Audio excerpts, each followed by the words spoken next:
Hello மக்களே, இன்னைக்கு காளான் மிளகு வறுவல் எப்படி செய்யலாம்னு பார்த்துடலாமா? குருவரண்டும் குருவ நெல்லா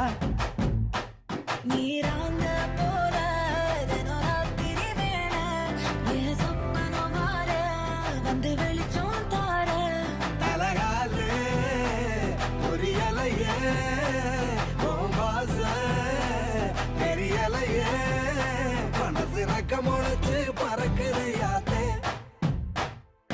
கண்ணு மொழி காக்கா முள்ளா உன் குருவ ரெண்டும் குருவ நெல்லா